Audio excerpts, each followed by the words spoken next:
Hey everyone, welcome to week 7 and our final week of discussing breaking the two-party doom loop and partisan polarization and um, United States electoral systems. So the 8th chapter is really key to the book in terms of talking about how Drummond really thinks we should reform our system. I don't really have much to add to what he says.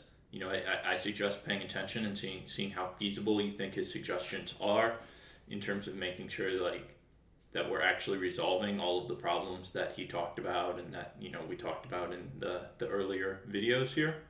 Um, Obviously, a difficulty of reform is that if you're critiquing the current system, you still have to have something that passes the system, and this is something he points out as well.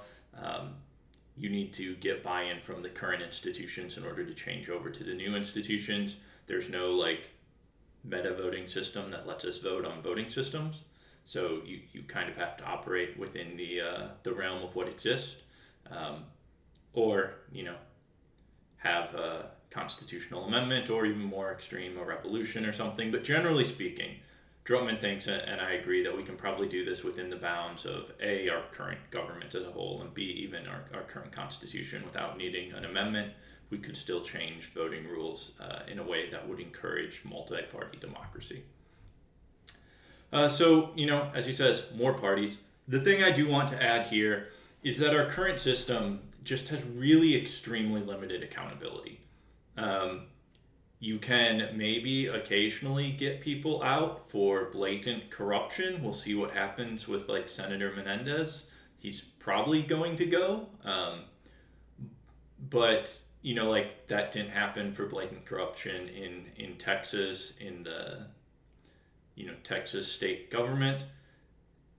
And so it's sort of unclear if we even at this point of polarization have this sort of ability to even catch the blatant stuff. But in terms of voting in particular, I've referenced this book before. I think I told you all I used it last time I taught the class, Democracy for Realists. They really show that voting is, at best, it's a sort of retrospective evaluation of the party of the president. Voters are not comparing potential party platforms in detail, let alone policies. They're saying yes or no to the incumbent. And even in the retrospective case, they give a lot of credit or blame to things beyond the president's sports control. Some various fun papers have looked at local sports teams, shark attacks, weather like droughts and floods. And then during divided government, it's not really clear which party deserves credit or blame. Voters mostly seem to treat the party of the president as responsible, although this looks like it does have some exceptions, particularly around issues where partisanship is known and the acting party. So it does look like, for instance, the overturn of Roe v. Wade is not something that the people who are upset about it are blaming on Biden, and similarly the people who are giving credit for it are not crediting Biden. It does seem to be clear that came from the Supreme Court and is being treated as a Republican decision despite the court's official neutrality. It does seem like that had a substantial effect on the last round of midterms. But in general, on issues that are not necessarily as well known, such as or as well known which party did what or which party wanted to do what, then it becomes really unclear in divided government. Could any of this actually happen?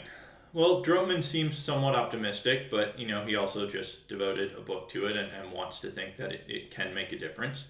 On the one hand, I'm a little unsure, but it's certainly a better use of time and effort than running Joe Manchin on the No Labels Party. Third party democracy is not going to come from running third party presidential candidates. It might be worthwhile to run third party congressional candidates in some places under our current system, but I do think the best use of time, if you want to use time on the issue of breaking the two-party doom loop or having multi-party democracy, then electoral reform is the button to push rather than trying to establish a third party under the current system. And then his last chapter is predicting the future. I've done a bit of professional forecasting, and what it taught me is that in fact forecasting things is really, really hard, and even the best forecasts are frankly pretty bad. I have no idea what's going to happen in 2030. Um, but I will say, if you think there are actions you can take that are likely to make things better, and you think it's at least plausible that, pushing for electoral reform could result in electoral reform, which that seems like a reasonable case, then yeah, it's worth doing that despite the fact that, we don't really know um, if it's something that could be achieved by 2030, will be achieved by 2030, any of that. So that's, it. All that I have to say about Droman's book.